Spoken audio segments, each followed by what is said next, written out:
Selamat pagi menjelang siang, kembali lagi bersama Doquity Indonesia dalam webinar siaran langsung. Komitmen Doquity Indonesia tahun ini adalah membantu dokter-dokter untuk mencapai 5-star doctors dengan mengedepankan webinar-webinar tentang dibilangnya sih keahlian lunak atau soft skills. Nah, salah satunya nih leadership. Nah, pada kesempatan hari ini kita mendapat kesempatan, dan terima kasih Prof udah diberikan kesempatan dan waktunya untuk menjelaskan tentang kepemimpinan dalam dunia kedokteran. Nah, ada berbagai macam tentang kepemimpinan ini, dan kepemimpinan ini sebenarnya ilmunya tidak pasti, tapi salah satunya Prof ini akan menjelaskan konsep tentang physician scientist ya Prof. Untuk memulai, saya akan menjelaskan riwayat singkat tentang Profesor Budi Wiweko. Profesor Dr. Budi Wiweko, spesialis obgyn dan kandungan, konsultan, juga MPH. Beliau menamatkan dokter umum dan spesialis juga konsultan dari Fakultas Kedokteran Universitas Indonesia dan mendapatkan gelar Magister Public Health dari Universitas Gadjah Mada ya Prof. Dan juga telah melakukan fellow beberapa di luar negeri.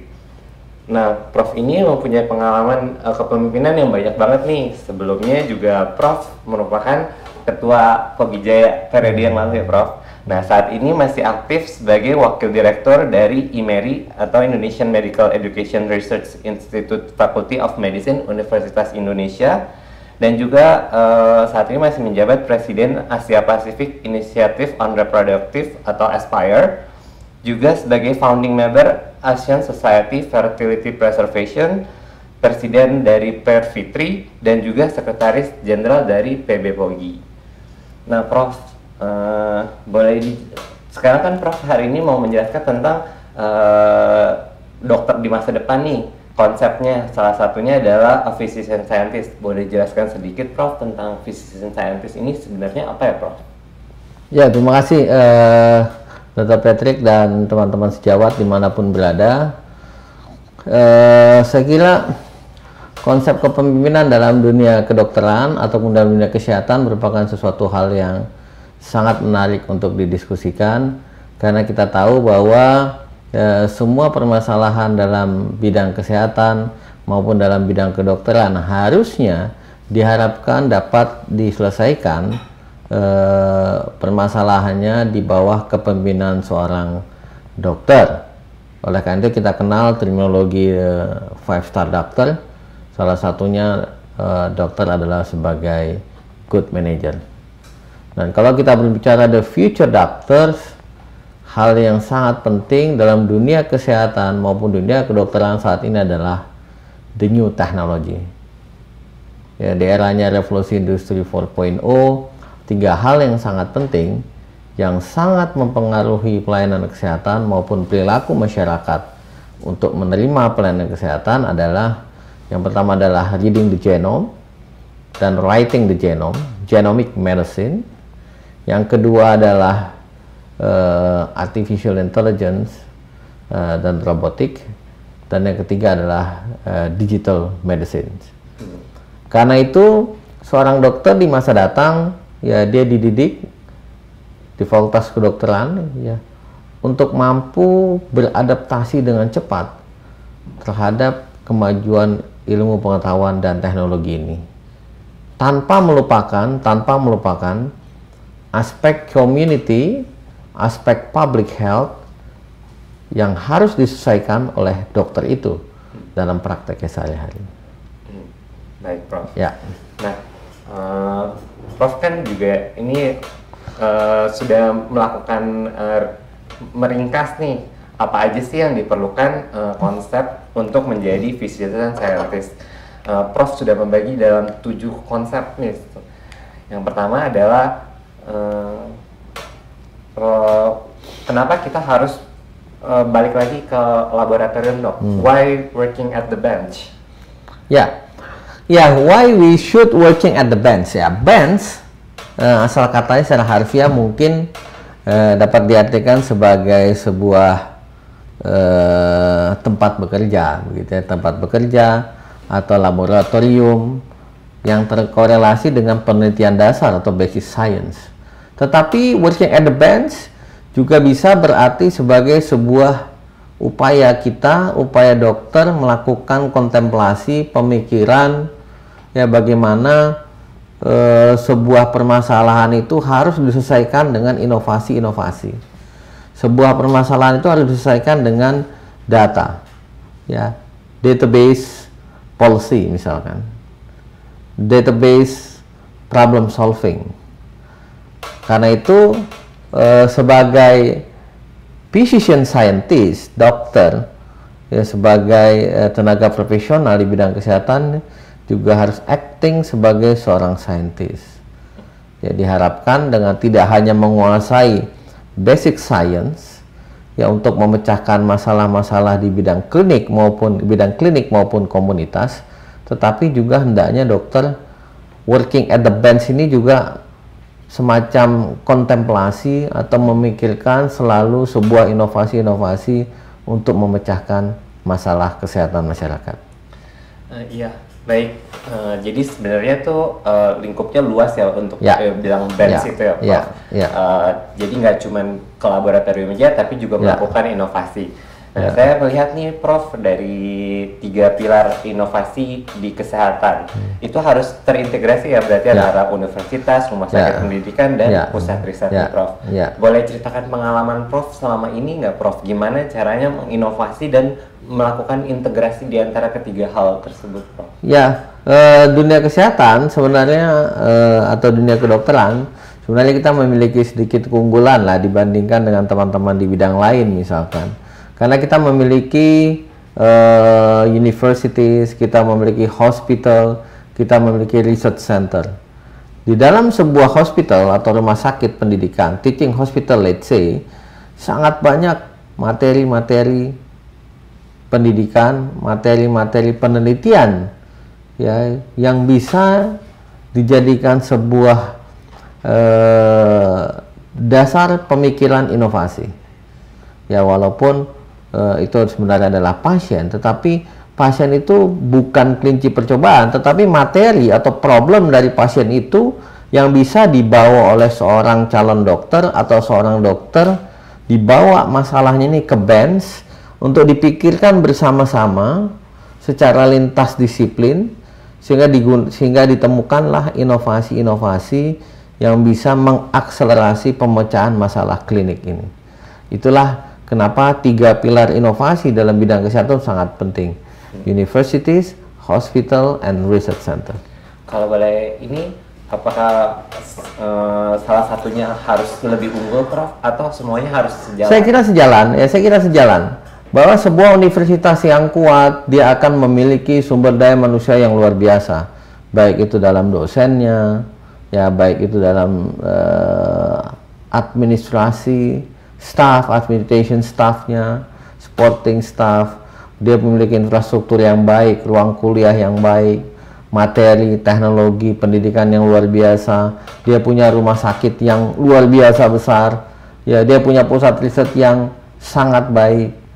Ya, contoh misalkan kita memiliki di Universitas Indonesia, kita memiliki Fakultas Kedokteran Universitas Indonesia, kita memiliki Rumah Sakit Dr. Cipto Mangunkusumo yang luar biasa.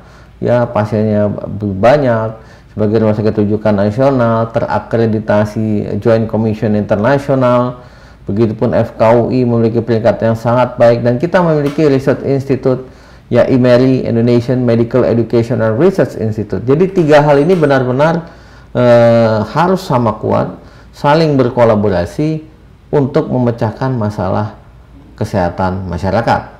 Ya, contohnya sekarang dalam eranya COVID-19.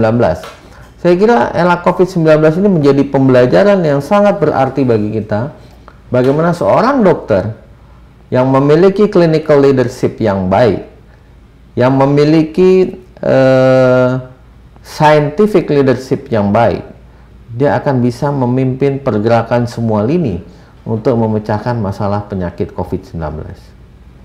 Nah, ini kan ketiga pilar ini tadi yang Prof bilang, dan Prof jelaskan bahwa semuanya harus sejalan. Makanya tadi saya juga melihat di salah satu slide Prof nih tentang konsep framework dari Academic Health Center. Boleh dijelaskan nggak sih Prof, ini sebenarnya apa tuh Academic Health Center? Academic Health Center atau Academic Health System adalah sebuah upaya integrasi kelembagaan atau struktural dan juga upaya integrasi fungsional atau sistem antara sistem kesehatan dan sistem pendidikan. Jadi kalau kita kembali ke tiga pilar inovasi tadi, bahwa dalam sebuah sistem kesehatan dan sistem pendidikan, tiga pilar inovasi itu sangat penting. Ada fakultas kedokteran, ada rumah sakit pendidikan, ada pusat riset. Academic Health System tadi menyatukan pilar-pilar tadi, pilar pelayanan, pilar pendidikan, dan pilar penelitian yang secara struktural di dalam sebuah negara biasanya dipimpin oleh kementerian yang berbeda. Let's say di Indonesia, fakultas kedokteran itu di bawahnya Kemendikbud dan Kemenristek sekarang. Sementara rumah sakit pendidikan di bawah koordinasi Kementerian Kesehatan.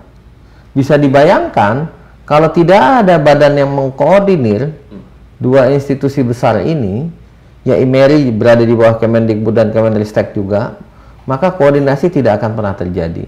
Karena itu sebuah lembaga Academic Health System yang menjadi sebuah contoh bagaimana kolaborasi, koordinasi, akselerasi bisa diselenggarakan dengan baik. Kalau ada integrasi fungsional, ada integrasi kelembagaan. Semuanya bisa berjalan dengan baik, apakah itu pelayanan kesehatan, apakah itu pendidikan, apakah itu penelitian, apakah itu inovasi, sehingga memberikan impact yang sangat baik kepada masyarakat. Begitu saya kira.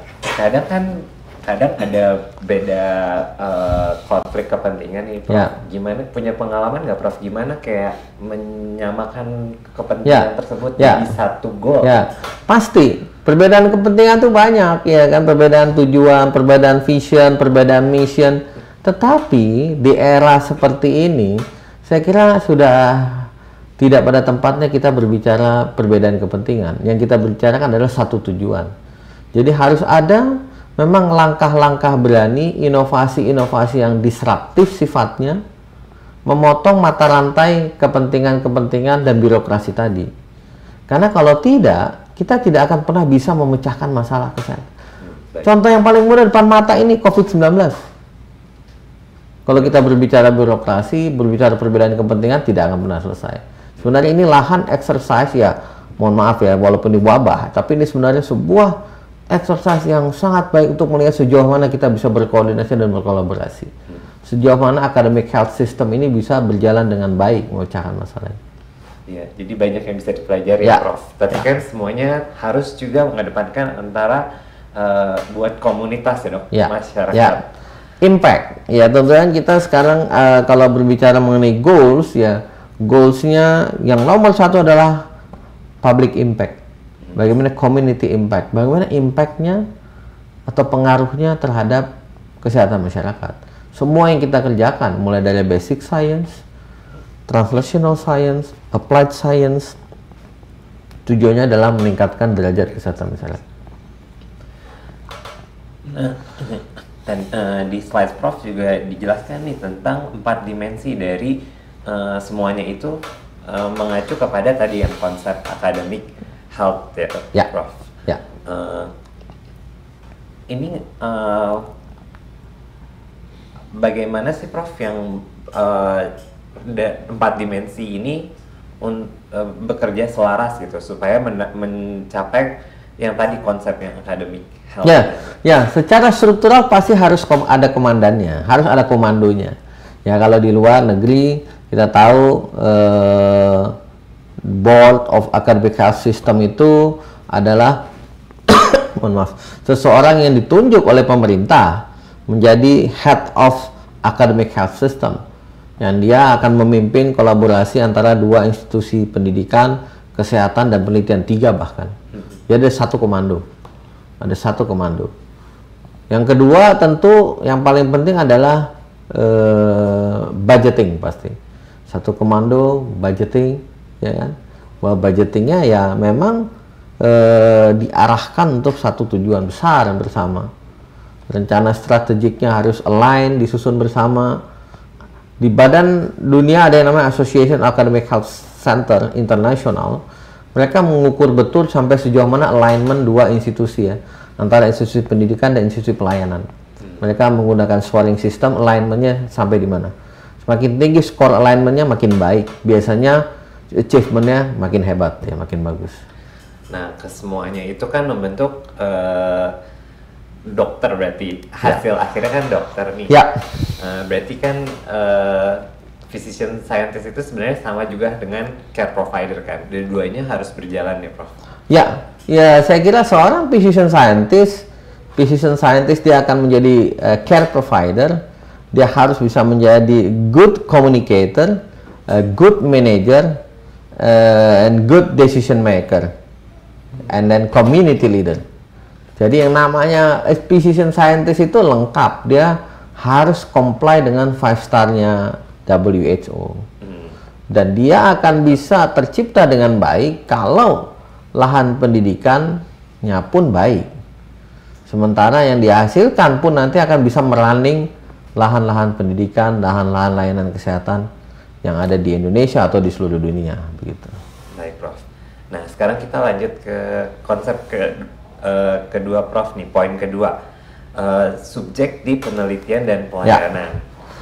Ya. Nah, bisa dijelaskan nggak sih, Prof? Ini tuh apa yang dimaksud di poin ini, Prof? Ya, subject, research, and service. Jadi saya selalu mengatakan bahwa dalam dunia kesehatan, layanan-layanan kesehatan dilakukan berdasarkan riset dan inovasi yang dikerjakan di bench. Jadi, research based services. Bahwa layanan kesehatan dikembangkan di RSCM, itu most likely dikembangkan inovasi-inovasi dan riset-risetnya di FKUI dan di IMERI. Jadi, research based services. Dan on the other hand, sebaliknya, IMERI melakukan riset yang berbasis clinical research, ya, service based research. Bahwa riset yang dikembangkan di IMERI, yang dikembangkan di FKUI itu adalah untuk mengupgrade quality of health services yang ada di RSCM.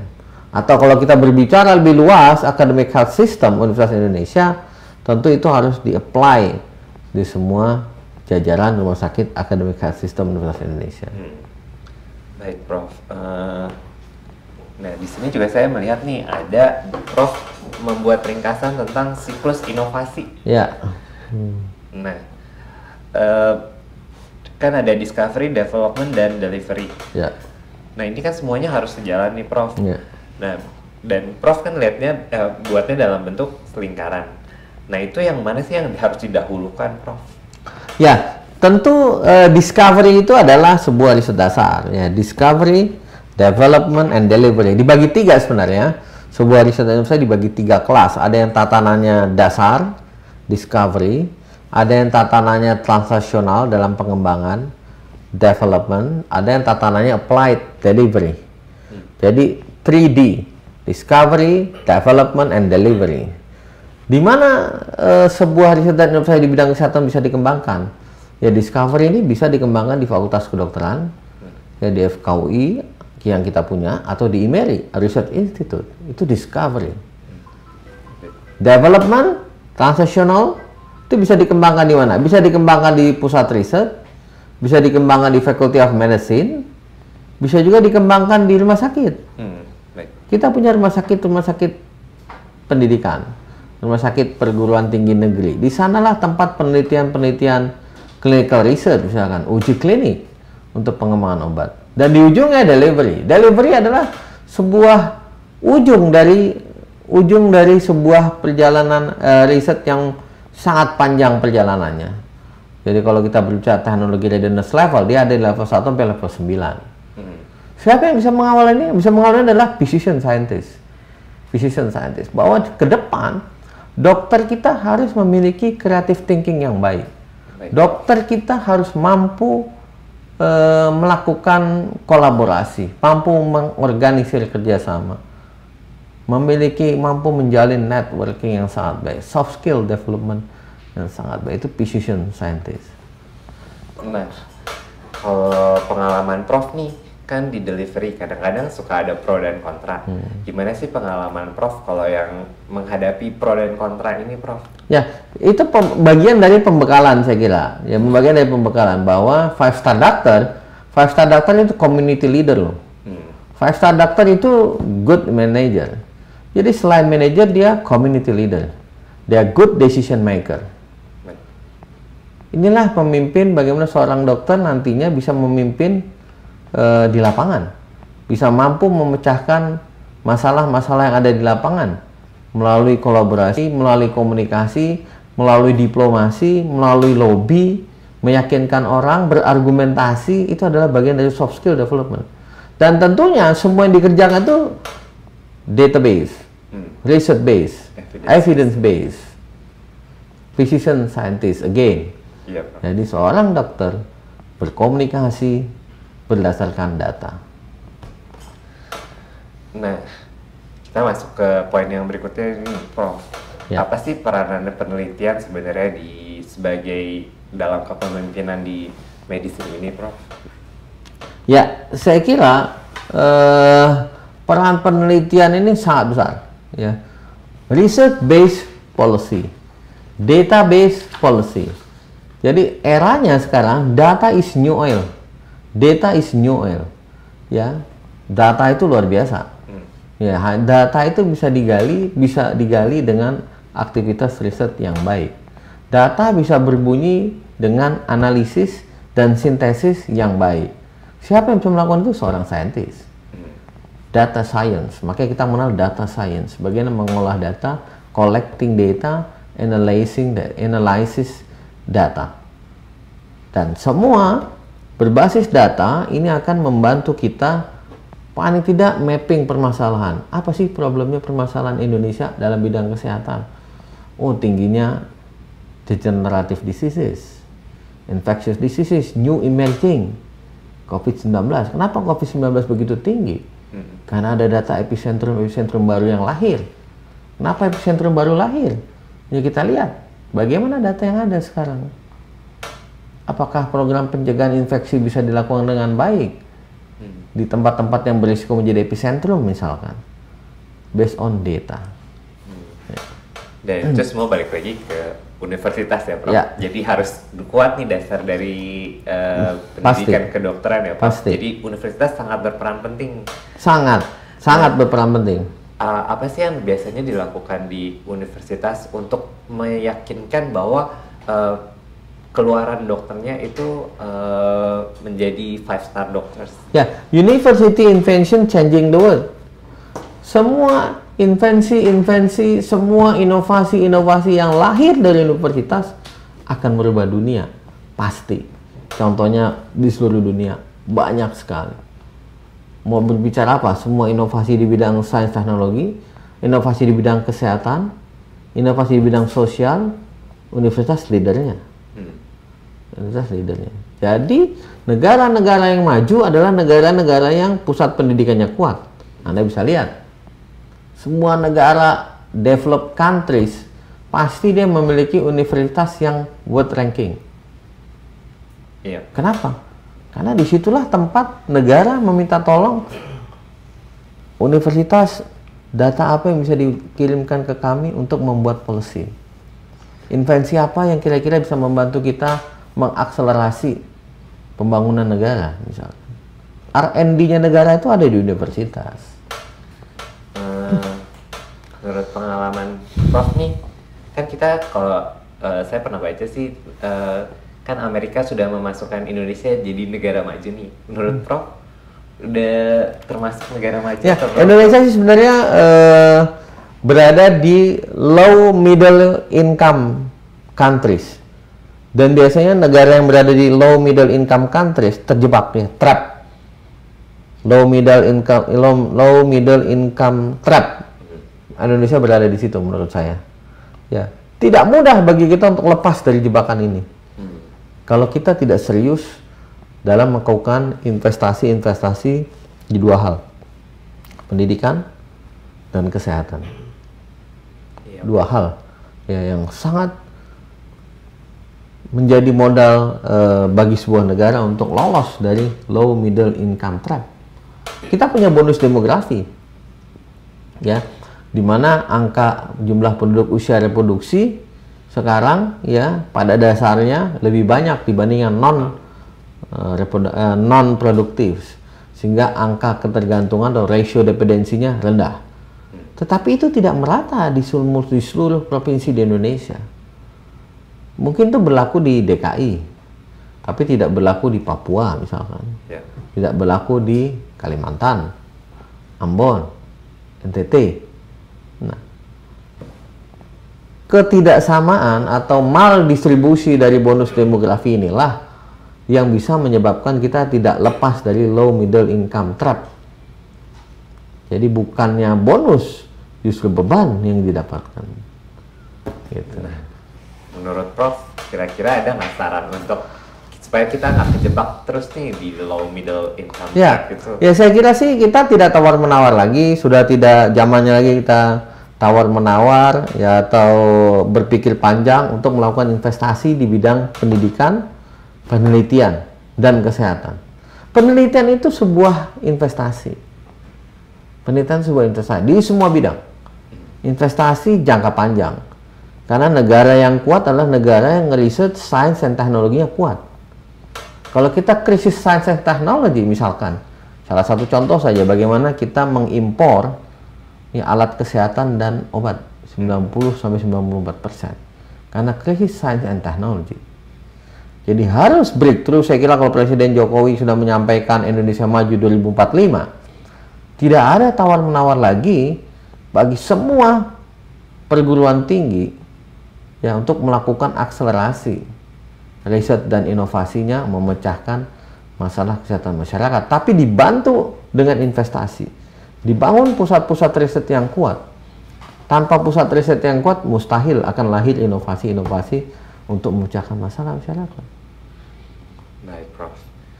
Nah, berarti kan kita harus menggali inovasi. Nah, berdasarkan pengalaman Prof, kadang-kadang kan sebagai dokter kita terpaku nih hanya praktek saja gitu.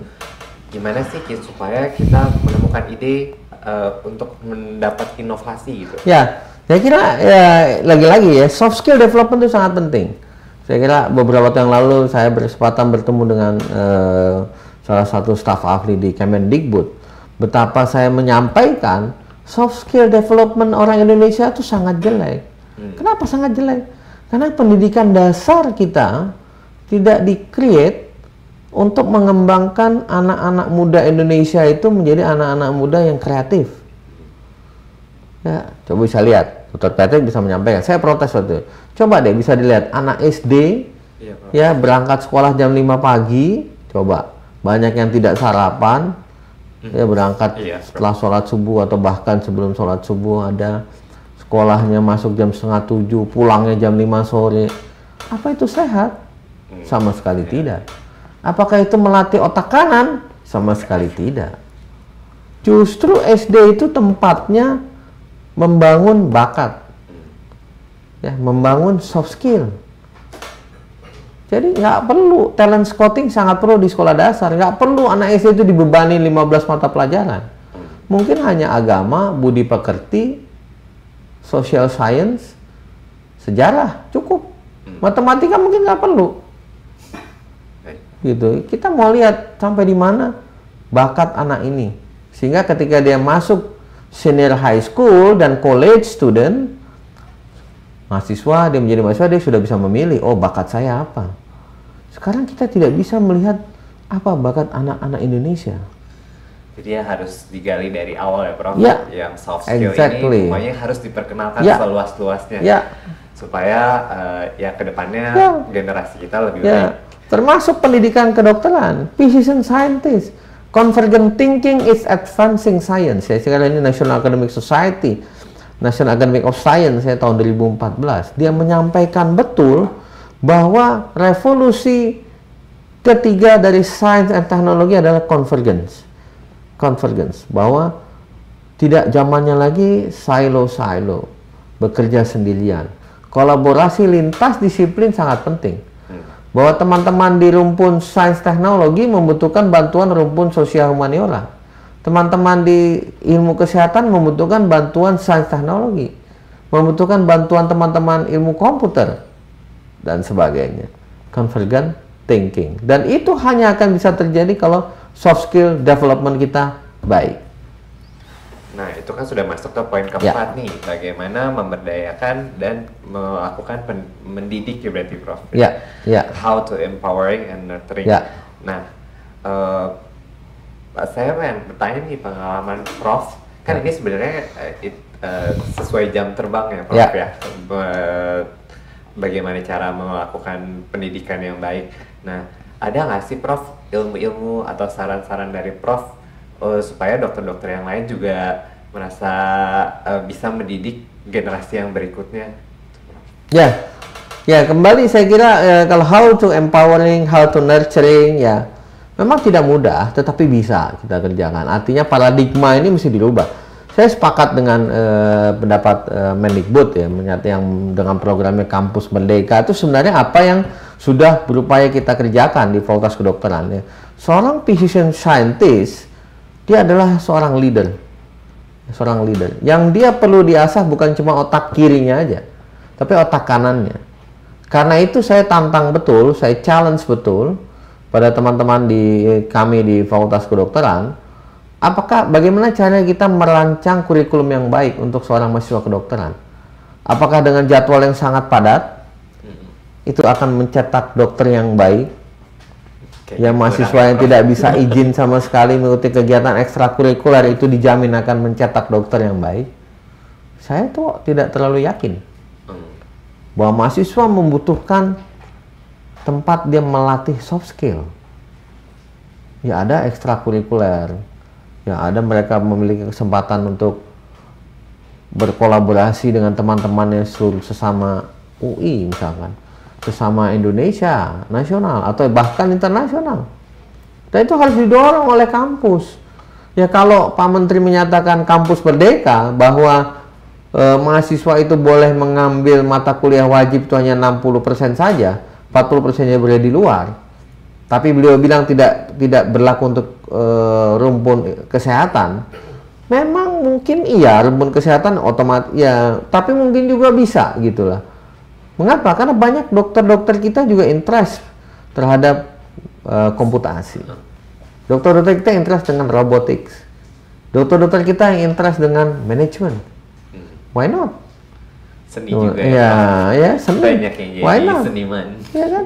Artinya ketika dia mengambil ekstrakurikuler atau mengambil magang di tempat lain itu dinilai dari sebagian dari sebuah proses pembelajaran. Dan ini menurut saya manfaatnya sangat-sangat besar. Sangat banyak manfaat. Nah, kalau di Universitas Indonesia sendiri, apakah itu sudah mulai Ya, dijalankan? Indonesia udah ya di UI. Saya kira kita dari tahun pertama sudah memiliki program yang namanya MPKT, ya materi pengembangan mata kuliah pengembangan kepribadian terpadu ya. Singkatannya saya nggak terlalu hafal, tapi kira-kira begitulah. Bagaimana mahasiswa tahun pertama itu dijadikan satu kuliahnya, diberikan materi-materi fokus pada pengembangan karakter. Fokus bagaimana mahasiswa ini akan menjadi scientific leader. Dia akan menjadi scientific leader di masa datang. Dia akan menjadi future leader di masa datang. Walaupun waktunya sangat pendek, 1 tahun, dan materi-materi yang ada sih saya kira beberapa harus diupdate, harus disesuaikan dengan kebutuhan mahasiswa yang di era milenial dan sebagainya. Dan yang paling penting, waktu di universitas itu sebenarnya kesempatan kita tinggal melakukan pematangan soft skill. Kita tidak punya waktu banyak melatih soft skill. Soft skill itu akan sudah habis ketika pendidikan dasar dan menengah, saya kira sudah selesai itu pendidikan soft skill seseorang. Nah, jadi Universitas tinggal mematangkan saja. Jadi sebenarnya harusnya kalau udah di level universitas tuh soft skillnya udah ada nggak sih kriteria sampai sebatas mana nih soft skillnya dalam tahap universitas seorang?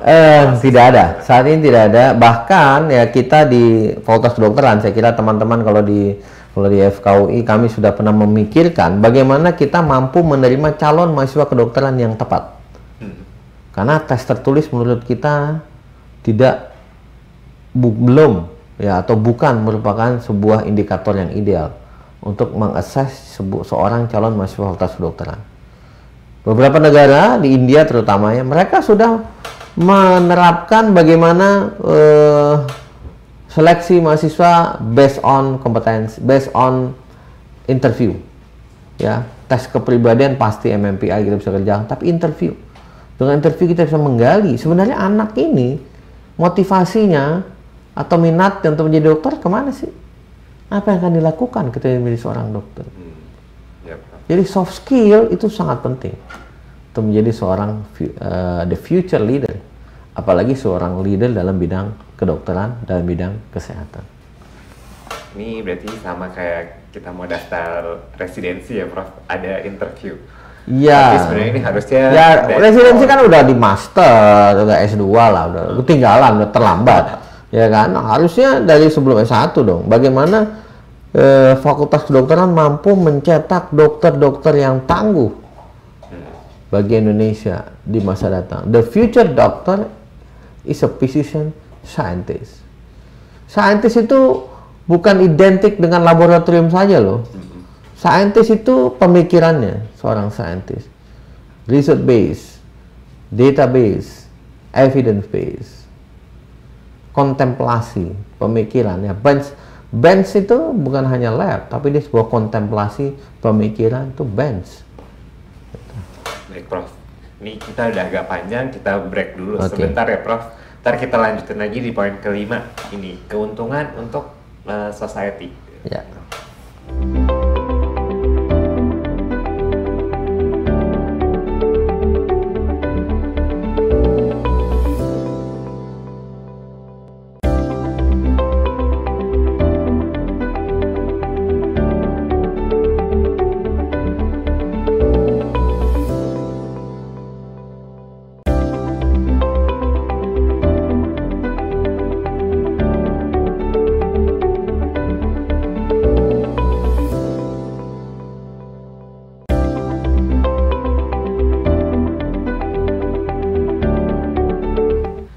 Kembali lagi Ya. setelah jeda ya, Prof. Ya. Tadi udah seru banget nih, Prof. Kita udah banyak bicara Ya. tentang inovasi, penelitian, dan bagaimana semua itu membuat dokter menjadi 5-star doctors dan Ya. juga physician scientist. Ini konsep bener yang baru ya. Ya. Kadang-kadang kalau di luar sih udah agak lama. Ya. Di Indonesia mungkin nih ya Ya. ada orang yang sangat familiar, ada yang nggak familiar. Ya. Dan semua hal itu kan harus dikembalikan lagi ke masyarakat. Kita kan menjadi dokter supaya intinya baliknya ke depannya pun akan ke masyarakat. Nah, boleh nggak sih Prof menceritakan pengalaman Prof nih atau hasil dari inovasi yang Prof udah pernah lakukan untuk ke masyarakat? Ya, IMERI terutama ya. IMERI memang kita bangun untuk memimpin inovasi-inovasi disruptif bagi peningkatan kualitas layanan kesehatan.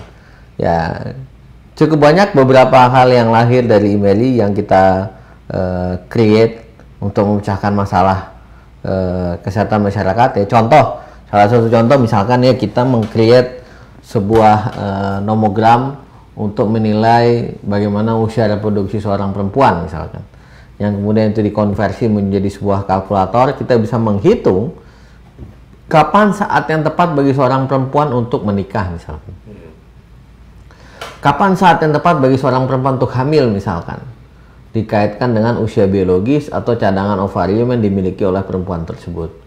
Kita sudah sosialisasikan, kita sudah launching kalkulator ini di Play Store dan di Apple Store.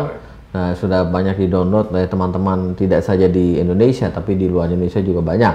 Saya kira ini salah satu inovasi-inovasi yang kita lakukan untuk meningkatkan derajat kualitas layanan kesehatan masyarakat. Nah, kalau ini kan aplikasi ini lebih untuk ke tenaga medis nih, Prof. Enggak Enggak juga ya, Prof? juga. Ya itu justru untuk masyarakat sangat banyak pakai, karena dengan Dengan kalkulator itu masyarakat bisa tahu, pasien bisa tahu bagaimana cadangan sel telur mereka, apakah mereka dalam kondisi yang kritis untuk memiliki keturunan, apakah mereka harus melakukan penanganan yang lebih agresif bila ingin memiliki anak. Saya kira kalkulator ini bisa memberikan informasi-informasi seperti itu pada perempuan-perempuan di Indonesia. Boleh nggak dok? Boleh nggak Prof diceritakan pengalaman ini kan harus diperkenalkan ke masyarakat. Bagaimana sih mulai awal diperkenalkan masyarakat, terus bagaimana saran Prof supaya supaya inovasi ini diterima gitu di masyarakat dan berguna gitu. Ya, itu kan dalam proses kalau kita bicara siklus inovasi tadi, discovery, development and delivery, ya kan. Dalam proses development and delivery inilah yang memegang kata kunci sampai di mana nanti inovasi ini bisa di-apply oleh masyarakat, sampai di mana inovasi ini bisa digunakan oleh masyarakat. Ya, kalau aplikasi yang kita create ya tidak terlalu sulit sebenarnya untuk mensosialisasikan, ya walaupun memakan waktu pasti, ya tentu kita melakukan roadshow, mengedukasi masyarakat, mengedukasi teman sejawat, mengedukasi profesi, memasukkan dalam standar pelayanan dan sebagainya. Mengkomunikasikan dengan partner atau mitra itu bagian-bagian dari sebuah upaya untuk development and delivery. Lebih sulit tentunya kalau inovasi ini dalam bentuk alat misalkan, atau dalam bentuk obat misalkan, yang memerlukan uji klinik. Uji klinik itu diperlukan sebelum sampai dalam tahapan delivery. Dan uji klinik ini tidak murah serta tidak sebentar, membutuhkan waktu yang lama, membutuhkan jumlah pasien yang cukup banyak untuk meyakinkan bahwa alat ini atau obat ini memang memiliki efek yang sama dengan obat yang sebelumnya atau current standard, current treatment seperti itu. Nah, ini pengalaman-pengalaman ini saya kira hanya bisa didapatkan oleh seorang dokter yang ketika menjalani proses pendidikan, dia benar-benar dihadapkan pada kurikulum yang sangat komprehensif, baik dalam hal hard skill maupun soft skill. Balik-baliknya ya intinya soft skill itu sangat berguna ya, terutama komunikasi dan bagaimana cara supaya dia bisa mengkomunikasikan inovasinya dia ke masyarakat. Nah, selain itu kan inovasi ini butuh hak paten nih, Prof. Nah, biasanya yang mana terlebih dahulu sih, Prof? Prof biasanya melakukan hak paten dulu atau mengenalkan ke masyarakat terlebih dahulu? Ya, dalam sebuah siklus inovasi, terutama ketika mau memasuki fase delivery, proteksi itu menjadi hal yang sangat penting. Karena itu ada yang namanya kantor alih teknologi dan lisensi, Teknologi Transfer and Licensing Office, TTLO. Ya, kita sangat concern akan itu. Bagaimana TTLO ini, kantor alih teknologi dan lisensi, selain membantu memproteksi, juga membantu akselerasi sebuah hasil riset dan inovasi itu memiliki partnership ya, dengan swasta ataupun dengan industri. Jadi sebuah teknologi transfer office, dia memiliki database riset-riset apa saja, inovasi-inovasi apa saja yang sudah dalam tahap finalisasi untuk komersialisasi. Mana yang perlu dicarikan partner, mana yang sudah punya partner tapi harus dibantu negosiasi, again negosiasi. Kalau sudah ketemu partner, kita negosiasi. Apakah dalam proteksi itu partner ini akan membeli semua IP, intellectual property kita, atau dia sharing IP dalam sebuah royalty misalkan. Nah, hal-hal ini sangat penting untuk mengawal agar riset dan inovasi bisa digunakan oleh masyarakat. Oleh karena itu kita mengembangkan teknologi transfer and licensing office. Gitu. Berarti itu harus ada di semua pusat penelitian ya sebenarnya, Prof. Pasti. Universitas ya, Prof? Pasti, dimanapun di seluruh dunia. Gitu. Nah, terus kita masuk ke poin berikutnya nih, Prof. Kan ya ujung-ujungnya tetap ya kita harus berpartner dengan atau berkolaborasi dengan industri ini, Prof. Dan bagaimana sih mencari konsep pengetahuan atau inovasi yang harus berbasis ekonomi, Prof. Nah, terus kan juga Prof membahas tentang konsep knowledge based economy. Boleh dijelaskan? Ya, sebenarnya knowledge based economy adalah konsep yang dikembangkan oleh Organization Economic Cooperation and Development (OECD). Ya, pada awal-awal, saya kira 5 tahun terakhir, bagaimana mereka sangat concern bahwa knowledge, pengetahuan dan teknologi itu menjadi sebuah sumber daya yang luar biasa untuk membangun ekonomi sebuah negara. Knowledge based economy. Semua negara akan mengalami resesi kalau kita berbasis kepada jasa, trading. Resesi, ada COVID-19, hancur semua. Tapi kalau dia knowledge based economy, dia bisa survive. Asalkan dia bisa menjaga sumber daya itu tidak sakit. Sumber daya itu diinvestasi, ya, diberikan insentif, dijaga, diproteksi. Itu tidak akan pernah lekang oleh krisis ekonomi. Knowledge based economy, bahwa pengembangan ekonomi itu harus berbasis kepada kualitas sumber daya manusia. Karena itu negara-negara di dunia berlomba-lomba mendidik rakyatnya supaya menjadi pintar, mengirim anak-anak mudanya ke semua negara untuk belajar, ke center-center universitas yang terkenal di dunia, kemudian meraih PhD atau sampai postdoc fellow, bahkan professorship, kemudian balik ke negara masing-masing. Salah satu negara yang menikmati itu saat ini adalah Cina. Cina sudah menikmati itu, dia sebagai knowledge based economy. Apa yang dia nggak bisa bikin? Iya, Prof. Dia bisa bikin semua. Ya, dia hanya hancur sebentar aja karena COVID-19, tapi dia segera recovery. Kenapa? Karena mereka menguasai teknologi. Negara yang menguasai science and technology akan dengan sangat cepat mematahkan, memutuskan masalah, seberat apapun masalah itu. Nah, kan tadi yang kayak Prof bilang sumber dayanya harus diinvestasi dalam bentuk sumber daya. Berarti mereka harus diedukasi lebih ini. Nah, setelah mencapai gelar profesor, apakah sebenarnya itu hanya berupa akademik entrepreneur bagi dokter? Profesor itu sebenarnya bukan gelar. Profesor itu kan sebuah kehormatan. Dia diberikan pada seseorang, di-acknowledge, di-recognize. Orang ini mampu mengembangkan sebuah sains dan teknologi dan keilmuan lah. Menjaga keilmuan dan mengembangkan. Dan profesor itu sebenarnya secara ilmu pengetahuan dan teknologi harus bertindak sebagai academic entrepreneur. Kenapa? Karena profesor inilah yang akan melahirkan profesor-profesor berikutnya. Dialah akan melahirkan anak-anak muda yang hebat. Ya, di bawahnya dia ada undergraduate student, ada master student, ada PhD student, ada postdoctoral fellow. Dialah yang memimpin, dia menjadi lokomotif perubahan. Dia harus menjadi academic entrepreneur. Bagaimana profesor itu harus mampu menghidupkan grup research and teknologi di bawahnya. Di semua negara maju seperti itu. Jadi bukan hanya sekedar anugerah, kehormatan, tidak. Dia harus memimpin perubahan. Dia harus memimpin sebuah tim dalam research, science, and technology. Ya, jadi untuk menjadi profesor itu butuh inovasi yang terus-menerus ya, Prof? Oh iya dong, pasti. Kalau enggak ya dia akan ketinggalan. Ya kan, kalau everyone will be left behind if we didn't do any innovation, gitu. Nah, Prof juga merangkum juga nih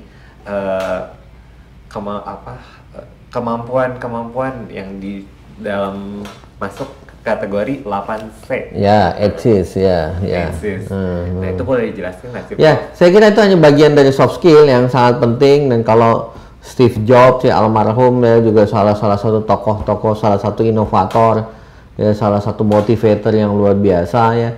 Bagaimana dia menyederhanakan SIS itu, ya 8Cs itu sangat penting. Competence, coordination, collaboration, connection, creativity, communication, kemudian collaboration, connectivity, competence, creativity, ya. Terakhir adalah crazy ya. Kenapa? Karena only crazy people, the one who are crazy enough to change the world are the ones who do gitu. Saya senang tuh kata-katanya Steve Jobs ya. Jadi hanya orang-orang yang cukup gila lah yang mampu merubah dunia ini gitu. Artinya kita mesti konsisten. Satu lagi saya kira konsisten. Konsisten secara terus-menerus melakukan inovasi, secara terus-menerus melakukan kolaborasi, koordinasi, inovasi, tidak lelah, konsistensi. Itu berarti teman. Sebenarnya kan itu semua masuk ke dalam personal branding juga ya, Prof? Iya. Semua terus terakhir adalah konsistensi. Ya. Nah,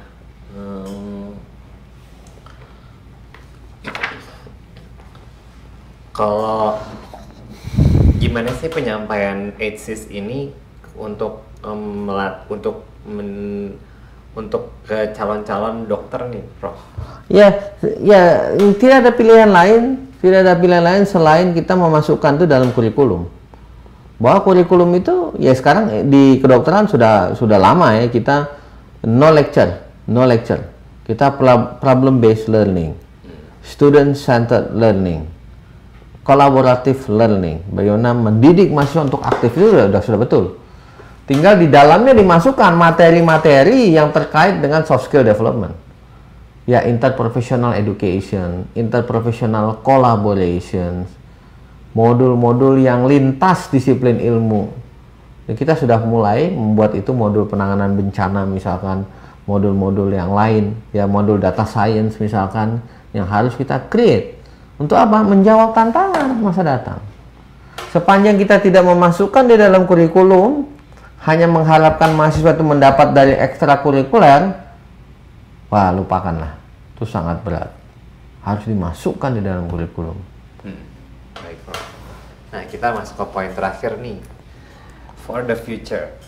Kita udah masuk ke revolusi industri 4.0. Nah, apa sih saran Prof untuk generasi yang saat ini dan dokter-dokter, dan juga supaya dokter yang saat ini berkembang untuk menjadi 5-star doctors? Saya kira ya lagi-lagi ya, kita kan harus beradaptasi dengan kemajuan zaman. Kita harus berubah. Yang selalu tetap itu adalah perubahan gitu ya. Yang selalu tetap itu adalah perubahan. Dan bagaimana kita beradaptasi? Ada 3 hal saya kira yang sangat penting. Bahwa seorang dokter harus mampu, harus literasi, mempunyai 3 literasi. Literasi on data, mengerti data. Literasi on teknologi, mengerti teknologi, tidak gagap teknologi. Dan terakhir literasi on human. Lagi tuh human tuh soft skill tuh. Data and teknologi hard skill. Data, teknologi, and human. 2 aja, nggak ada human, nggak bisa. Human saja tanpa data dan teknologi nggak bisa. Jadi sekarang ini bukan zamannya bahwa teknologi atau artificial intelligence akan meninggalkan dokter, akan menggiring orang untuk tidak pergi ke dokter. Salah. Salah. Justru artificial intelligence, digital medicine, genomic akan membantu seorang dokter dalam solving the problem in the community. Hanya dokter yang tidak mengejar kemampuan untuk mampu membaca data, teknologi, dan human, dia akan ditinggalkan oleh masyarakat. Nah, jadi sekarang sarannya adalah jangan takut kita dikalahkan oleh artificial intelligence. Udah pasti itu namanya kecerdasan buatan. Kalau manusia kan kecerdasan Tuhan, tidak akan pernah terkalahkan. Tinggal masalahnya kita mau atau tidak belajar menggunakan itu. Gitu loh.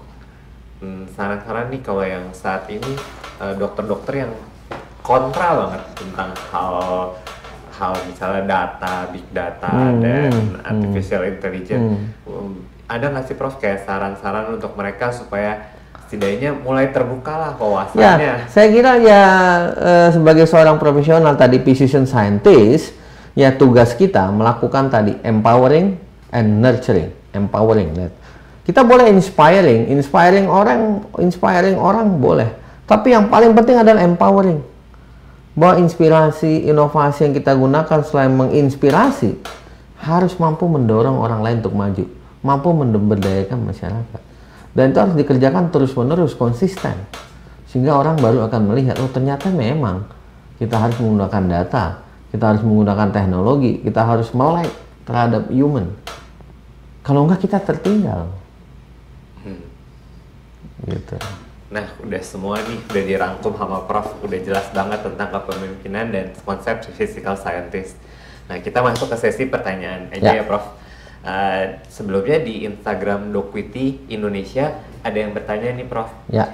Nah, kalau misalnya kita sebagai pemimpin, tapi bawahan kita ternyata kayak punya gelar atau title yang lebih panjang dari pimpinannya. Tingkat pendidikan lebih tinggi. Iya, gimana sih cara kita approach-nya mereka supaya menerima, misalnya kayak kita memberikan kebijakan, atau gimana supaya kita menjadi leader yang baik bagi mereka dan bagaimana mereka menerima kita sebagai leader. Itu adalah bagian dari sebuah leadership.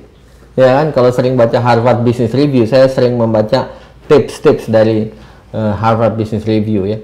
Bagaimana leader? Leader itu adalah translate vision into reality. Seorang pemimpin itu memiliki kemampuan mentranslate visi menjadi kenyataan. Whatever gelarnya. Ya jelas kalau seorang leader yang memiliki track record pendidikan lebih baik, umumnya dia sangat kuat. Tapi ada juga leader yang dia benar-benar otodidak, ada. Yang dia pendidikan tidak, saya kira contohnya sangat banyak di dunia. Tapi saya tidak bermaksud bahwa tidak perlu sekolah bisa jadi leader, tidak. Tetap yang namanya leader itu bisa di-create dengan the greatest theory, ya dia ada turunan dari keluarganya, atau the situation theory yang dengan pendidikan. Ya, leader ini diberikan kemampuan, wajib memiliki kemampuan untuk bisa berkomunikasi dengan tim, membangun teamwork. Tadi empowering, nurturing, inspiring. Orang itu tim kita itu harus bisa dijadikan satu visi dan misinya. Dan tentu ada 3 hal yang sangat penting kalau kita ingin menyatukan tim. Bahwa kita harus memprovide fasilitas yang diinginkan, bahwa kita mesti memprovide secure ekonominya, kita meyakinkan bahwa semua kompetensi terbaik akan keluar di bawah kepemimpinan kita, dan dia bisa mengabdikan dirinya kemampuan terbaiknya. Lobby menjadi penting, bagaimana sebuah program, ide-ide dari kita bisa sampaikan, komunikasikan pada tim kita yang walaupun secara pendidikan lebih tinggi, tetapi secara pengalaman belum tentu, learning of experience, ya. Dan leader itu, seorang leader itu learning curve-nya sangat terkait dengan experiences. Memang ada orang-orang tertentu yang memiliki bakat leadership yang sangat kuat, itu juga ada. Gitu. Udah sangat jelas semuanya ini Prof. Nah sekarang kita masuk nih ke isu yang saat ini lagi booming banget nih, COVID-19. Ya. Gimana sih kita meyakinkan ke sesama sejawat dan juga ke masyarakat gitu Prof, supaya mereka jangan panik gitu Prof? Ya, yang jelas dalam ini kan sudah dinyatakan pandemi. Ya, pandemi. Saya kira 2 hal saja yang harus kita lakukan. Yang pertama adalah memutus mata rantai penularan. Yang kedua adalah berupaya menemukan kasus secara aktif case finding. 2 hal ini aja. Memutus mata rantai penularan banyak ya. Sudah banyak diberikan penjelasan oleh masyarakat. Tetapi dari praktisi kesehatan, jelas kita harus mampu meng-create bahwa fasilitas pelayanan kesehatan atau rumah sakit harus di-create sedemikian rupa sehingga tidak menjadi epicentrum baru. Ya, semua rumah sakit di Indonesia harus disetting sedemikian rupa supaya orang dalam pengamatan atau pasien dalam pengamatan ya tidak berinteraksi dengan yang bukan ODP ataupun bukan PDP. Itu rumah sakit harus kita create. Praktisi kesehatan tugasnya di situ. Karena di seluruh Indonesia itu tidak ada kecuali, bukan hanya rumah sakit rujukan loh. Karena kalau rumah sakit rujukan menata laksana dengan baik, sementara non rumah sakit rujukan tidak menata laksana dengan baik, percuma. Kapan kita bisa memotong mata rantai penularan? Yang kedua, active case finding. Pada pandemi seperti ini, polisinya adalah temukan kasus sebanyak mungkin. Sehingga kita bisa petakan. Harus ada keterbukaan, harus ada transformasi. Mana lokus-lokus yang sangat berisiko? Dari mana kira-kira local transmission-nya berjalan? Tidak boleh ada rahasia sebenarnya pada pandemi ini. Ya, dan masyarakat tentu harus aware pasti bahwa ini adalah penyakit yang berbahaya, mata rantai penularannya sangat cepat dan beberapa bisa berakibat fatal. Itu harus diyakinkan betul bahwa ini nggak main-main. Kalau kita menganggap remeh, kita lengah, maka kita tidak sanggup mengatasinya. Nah, ini ada pertanyaan yang menyangkut tentang COVID ini nih. Sebenarnya sih nggak terlalu berkaitan dengan kepemimpinan, tapi ya mungkin Prof bisa menjawab dari Dr. Ari Fajarudi. Mungkin Prof bisa menjelaskan bagaimana mengenai proses evakuasi PDP ke rumah sakit rujukan dari FKTP atau rumah sakit non-rujukan COVID-19. Pertama nih, mungkin Dr. Ari berada di daerah-daerah yang perbatasan. Betul. Jadi memang harus ada instruksi, mudah-mudahan keluar ya, instruksi dari Kementerian Kesehatan kepada semua Fasiankes di Indonesia, apakah itu FKTP, apakah itu FKRTL, bahwa kita harus siap, ini kan udah pandemi. Jangan hanya menggantungkan diri pada rumah sakit rujukan. Semua Fasiankes harus punya siap nih, ada IGD untuk ODP, PDP, ada ruang transit khusus untuk ODP, PDP. Begitupun tim nakes yang bekerja harus dengan APD khusus yang berinteraksi dengan ODP ataupun PDP. Sampai dan ruang transit khusus itu ya, kalau PDP dia negatif, tentu dia dikeluarkan dari ruang transit khusus atau bagaimanapun seperti itu, gitu loh. Nah, ini sangat penting. Karena kalau tidak, kita nggak bisa memotong mata rantai. Dan mengenai evakuasi, harus ada evakuasi yang terpisah. Evakuasi ODP dan PDP, ya kalau di rumah sakit, ya mungkin PDP ya, rumah sakit itu terpisah alurnya dari non-PDP. Kalau nggak, mereka berinteraksi. Nakesnya pun mesti tidak boleh berinteraksi sebenarnya, nakes yang satu dengan nakes yang lain. Tim satu dengan tim lain. Kenapa? Karena ada satu nakes yang terinfeksi, tim yang ini kan bisa menggantikan, gitu loh. Sistem itu yang harus disusun. Karena kalau tidak, kita tidak bisa memotong mata rantai penularan. Baik, Prof. Sedikit jauh nih dari COVID lagi, Prof. Ada yang bertanya, Dr. Jenval, izin bertanya, Prof. Kenyataan di lapangan, ini balik lagi nih ke tentang sistem pendidikan nih, Prof. Banyak justru dokter-dokter pengajar yang masih nyaman dengan metode pengajaran konvensional. Jujur sulit sekali menarik mereka untuk mengikuti kemajuan zaman. Sehingga seringkali orang-orang yang hendak berinovasi justru dijauhi karena dianggap menyusahkan.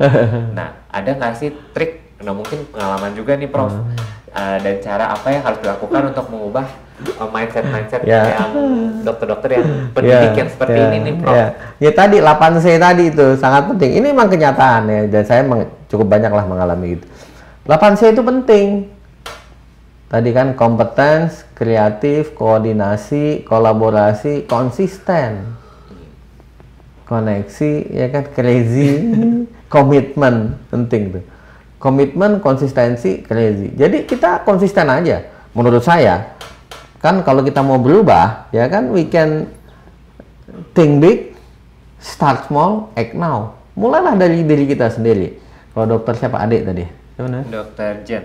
Dokter Jen bersama teman-teman misalkan meng-create problem student centered learning, kerjakan aja. Create aja, kerjain aja, konsisten. Kelemahan bangsa kita adalah bangsa kita hampir tidak pernah menghargai proses. Yang dilihat adalah output. Biarin aja. Sampai nanti begitu udah ada outputnya bagus, biasanya orang lain, bagus ternyata. Itu perlu konsistensi, perlu stamina memang. Sebuah inovasi itu harus dilakukan dengan stamina yang kuat. Inovasi itu bukan sprint, bukan lari 100 meter, kita akan lari 42 km. Jadi jaga stamina, keeping the pace, bangun komunikasi, kolaborasi tim, konsisten dan crazy. Jadi konsisten aja dan tutup mata, tutup telinga dulu ya, Prof. Yang penting kita melakukan, Betul. kalau dari hasil outcome-nya orang lain Iya. akan mengikuti. Ada satu hal yang positif dari COVID-19 ini adalah memaksa orang semuanya untuk melakukan pembelajaran jarak jauh. Iya, Prof. Online learning system. Dulu banyak banget ya. Wah, ada banyak banget resisten. Sementara kita sih sudah menggunakan sangat banyak. Dan sekarang orang mau nggak mau, harus nggak mau, harus nggak bisa. Namanya meeting, teleconference meeting aja online, orang banyak yang against. Sekarang mau tidak mau. Ya adanya musibah, ya blessing in disguise. Kita salah satu hasil positifnya adalah tadi orang beradaptasi dengan cepat dengan teknologi, menggunakan teknologi dalam pembelajaran, menggunakan teknologi dalam rapat, evaluasi. Ini juga tantangan buat kita. Bagaimana kita mengevaluasi mahasiswa sekarang dengan teknologi online learning? Karena ancaman pandemi ini bisa sampai akhir semester misalkan. Iya, Prof. Ini challenge berat buat kita. Seperti itu. Ya pokoknya balik lagi semua ke inovasi, Ya, inovasi. ya. Dan ya pokoknya semua kita harus punya soft skill yang baik. Ya. Jadi makanya salah satu komitmen Dokwit Indonesia nih Prof, kita akan selalu menggali tentang soft skill. Jadi kita akan terus-menerus mengadakan materi tentang soft skill ini supaya dokter-dokter di Indonesia ini dan tenaga medis juga terbantu. Ya. Kalau yang sebelumnya kita belum Ya. terpapar, Ya. apalagi yang mungkin generasi-generasi yang agak jadul nih Prof. Ya, Nah, ya kita banyak membantu akan kedepannya Dokwit Indonesia berkomitmen untuk membantu di soft skill ini sih Prof. Ya. Nah, kita udah keterbatasan waktu nih Prof. Terima kasih banyak Prof Ya. atas kesempatannya dan Ya. waktunya. Dan ini Prof tadi sibuk banget tadi, bahkan webinarnya telat karena Prof sedang berkoordinasi sama pihak-pihak yang berkepentingan dalam COVID-19 ini. Ya. Terima kasih banyak Prof. Ya, atas dan jangan kesempatannya. lupa ya, saya kira di pendidikan tinggi ini ya sesuai slide saya kan, changing DNA of higher education. Changing DNA of higher education ini yang sangat penting. DNA-nya memang harus dirubah. Kalau DNA-nya kita rubah, pembawa sifatnya berubah, maka perilaku akan berubah untuk memacu kemajuan dalam pendidikan, dalam penelitian, dalam inovasi, dan juga pengabdian masyarakat, ya, empowering community. Ya. Demikian sudah Prof, ini udah waktunya juga udah panjang banget nih Prof, dan udah jelas banget Prof. Ya. Dan terima kasih banyak sekali lagi Terima kasih, Prof. Dr. Patrick, sama-sama. Kedepannya moga-moga bisa diganggu lagi Prof. Baik. Ya, sudah sekian sejawat Dokwiti webinar hari ini, dan kedepannya semoga bisa diikuti lagi webinar siaran langsung yang lainnya. Terima kasih.